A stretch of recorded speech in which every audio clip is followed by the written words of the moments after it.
Bueno, la palabra protozoos proviene del griego y significa primer animal.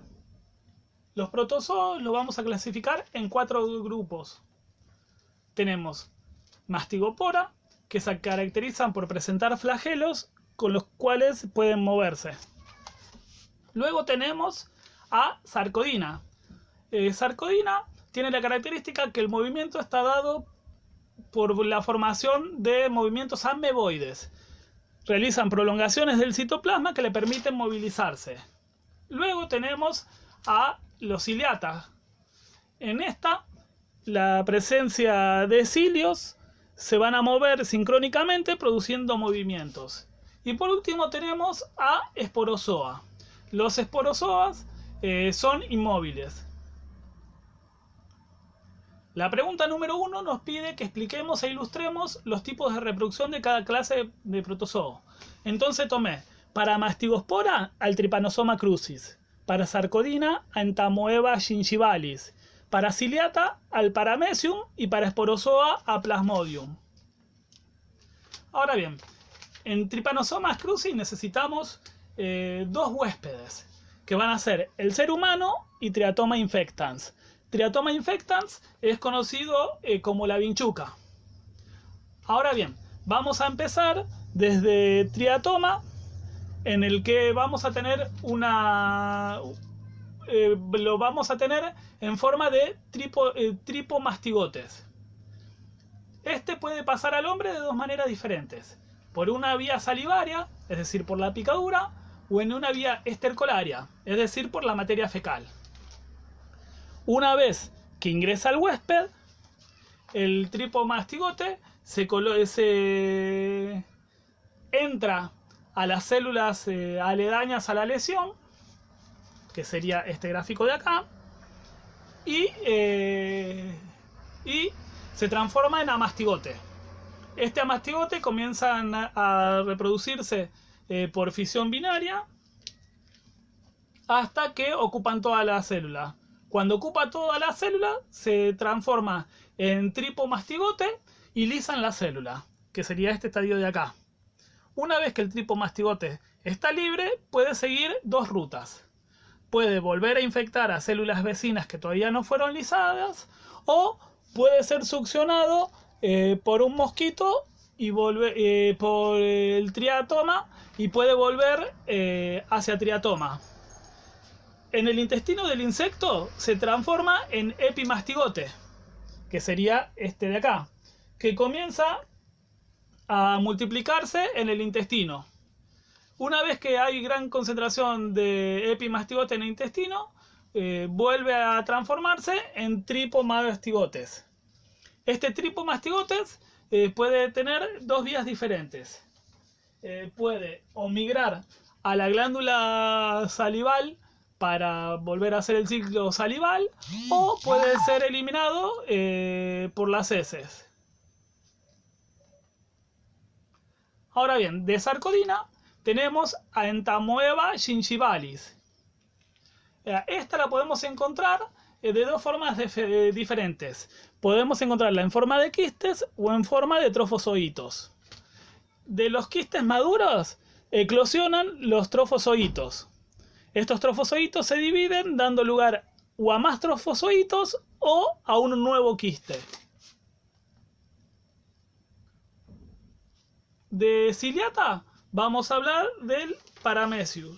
El paramecio presenta 2 reproducciones, la sexual y la sexual. La sexual es por conjugación, que es la que voy a explicar en el siguiente esquema. Acá tenemos 2 paramecios de vida libre, ¿sí? O que en las cuales tenemos como característica distintiva que tiene un macronúcleo y un micronúcleo. Ahora bien, ambos se unen generalmente por la cavidad vocal y comienzan a compartir el citoplasma.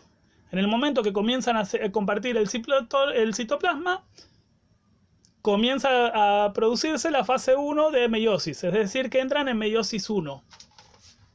Una vez que terminaron con meiosis 1, comienzan con meiosis 2, dando como resultado 4 micronúcleos y un micronúcleo. Obviamente, cada vez que me refiero al resultado de 3, 4, 2 o 1, me estoy refiriendo a cada una de las células independientes. Contemos que esto serían 2 en realidad, ¿sí? Ahora bien, tenemos un micronúcleo que va a quedar bien, que va a quedar normal, y 3 micronúcleos que van a comenzar a degenerarse. El micronúcleo que no comenzó a degenerarse se va a dividir por mitosis. Cuando se divide por mitosis, va a haber un intercambio. Un micronúcleo va a pasar para un lado y el otro micronúcleo va a pasar para el otro. Una vez que ya pasaron los dos micronúcleos, se van a fusionar.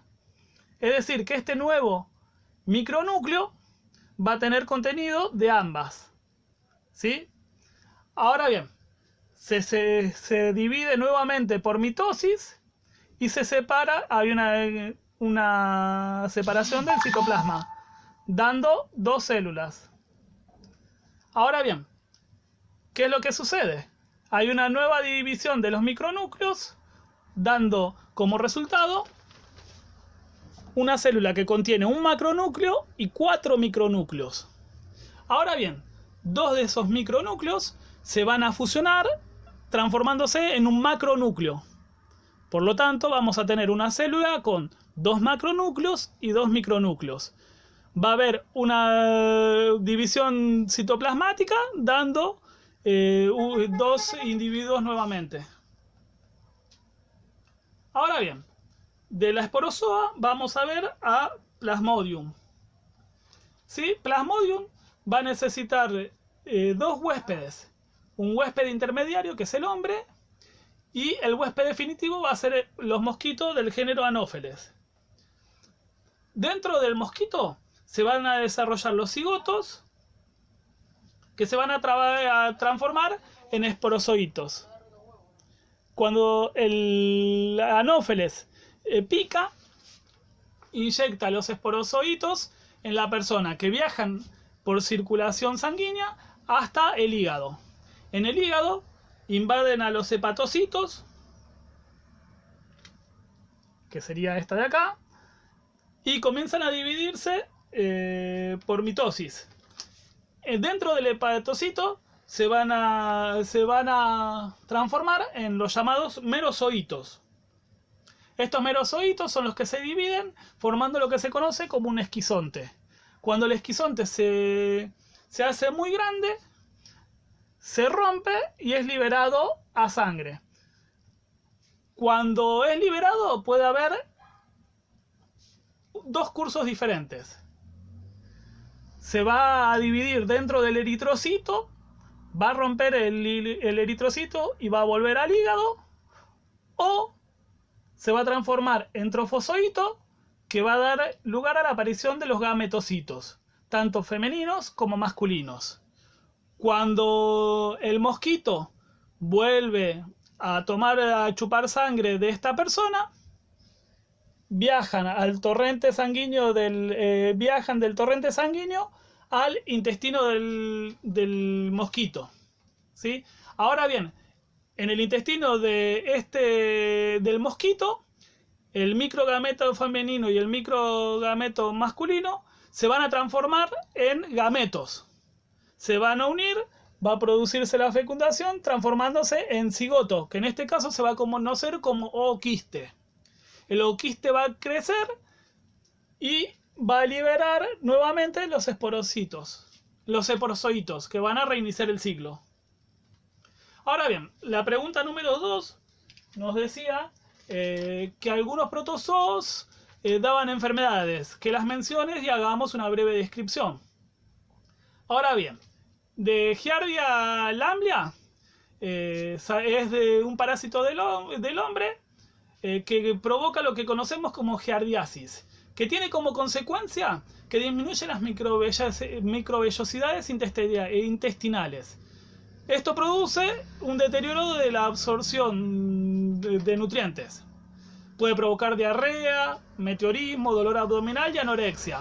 Generalmente estas infecciones no son graves. Si el cuadro es muy grave, ahí recién se medica, si no, no es necesario una medicación. Acá tenemos una foto de Giardia. Ahora bien, ¿cómo se contagia? Se puede contagiar por agua contaminada o por frutas mal lavadas generalmente. Acá tenemos a alguien muy importante, el Trypanosoma crucis.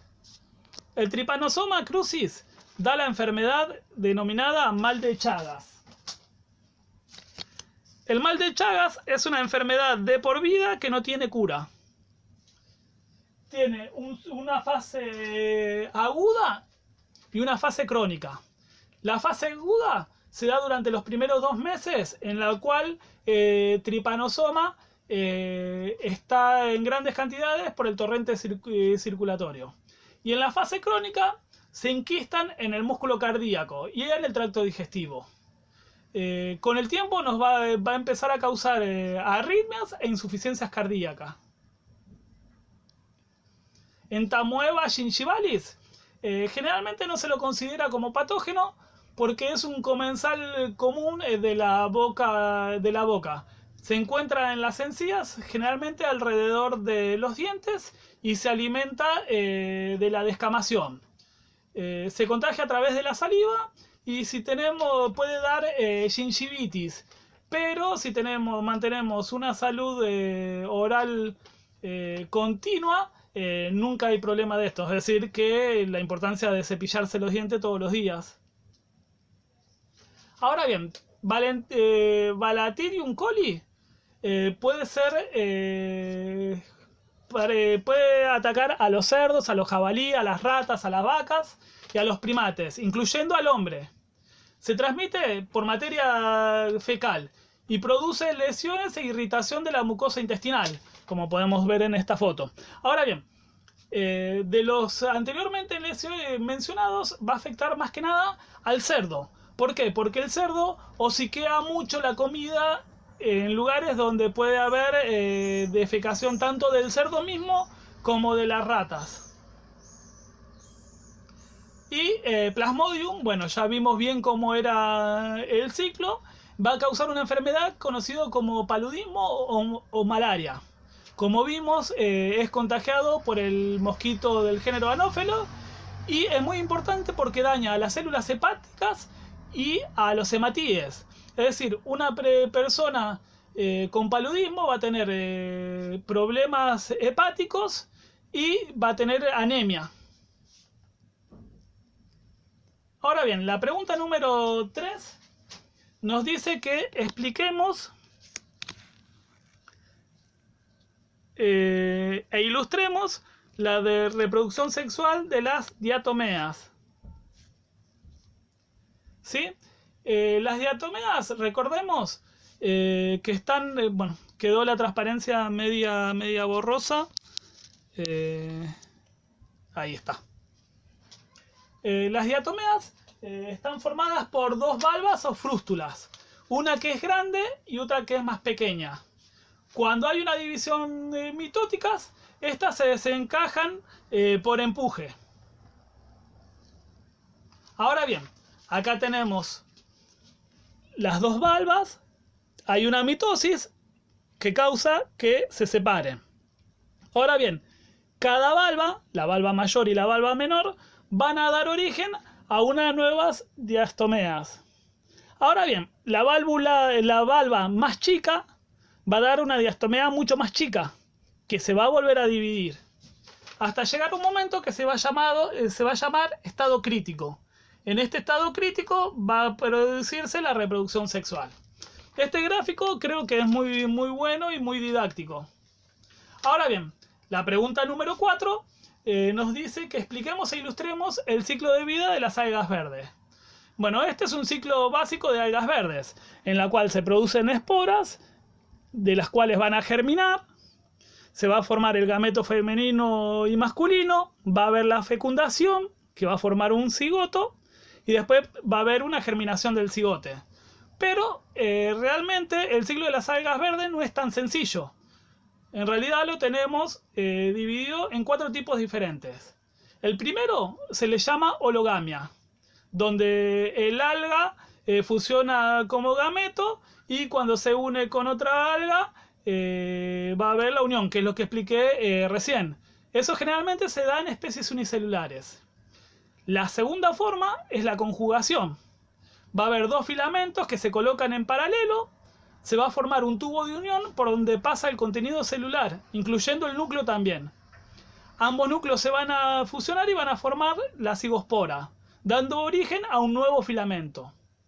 El tercer tipo es la planogamia. Y esta consiste en una reproducción a través de gametos móviles. Tanto el gameto móvil femenino como el gameto móvil masculino son ambos móviles porque presentan flagelos. Y por último tenemos a la oogamia. La oogamia es muy similar a la planogamia. Lo único que el único móvil es el masculino, el femenino es inmóvil. Bueno, acá tendríamos las 4 contestaciones a las 4 preguntas.